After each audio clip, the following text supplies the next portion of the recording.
Hello guys, welcome to my channel. First time పల్లీలతో halwa try చేశాను. చాలా టేస్టీగా వచ్చింది. ఇంటికి ఎవరైనా చుట్టాలు వచ్చినప్పుడు ఇలా చేసి పెట్టండి, చాలా ఇష్టపడతారు. సో డిఫరెంట్గా కూడా ఉంటుంది. సో ఇది ఎలా చేసుకోవాలో చూసే ముందు నా ఛానల్ కనుక ఫస్ట్ టైం చూస్తున్నట్టయితే ప్లీజ్ సబ్స్క్రైబ్ చేసుకోవడం మర్చిపోకండి.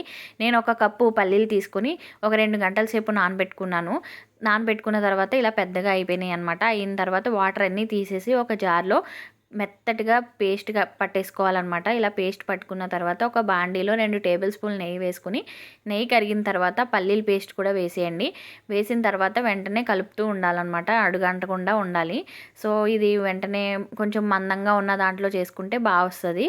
సో ఇలా బాగా కలిపేసుకోండి. కలుపుకున్న తర్వాత ఇందులో ఒక 1/2 కప్ మిల్క్ యాడ్ చేశాను. అవి కాచిన పాలైనా పర్వాలేదు, నార్మల్ పాలైనా పర్వాలేదు. సో వేసేసుకున్న తర్వాత ఒక 1.5 కప్పు బెల్లం అయితే యాడ్ చేశాను. బాగా బెల్లం కరిగేంత వరకు కూడా బాగా కలుపుకుంటూ ఉండాలన్నమాట. సో కలుపుకున్న తర్వాత బెల్లం కరిగిపోయాక ఇలా ఒక 1/2 కప్పు కొబ్బరి పొడి యాడ్ చేశాను. మీకు నచ్చితే యాడ్ చేసుకోండి, లేకపోతే లేదు. సో పచ్చి కొబ్బరి తురిమేసాను నేను. ఆ తర్వాత ఇలా నెయ్యి వేసుకుంటూ కలుపుకుంటూ ఉండాలన్నమాట. అడుగంటకూడదు ఎక్కడ కూడా. చిన్న మంటలోనే చేసుకోవాలి. ఒక 15 నిమిషాలు పడుతుంది. దగ్గర పడిన తర్వాత ఇలా డ్రై ఫ్రూట్స్తో వేసేసుకోవాలి. మీకు నచ్చిన డ్రై ఫ్రూట్స్ వేసుకోండి.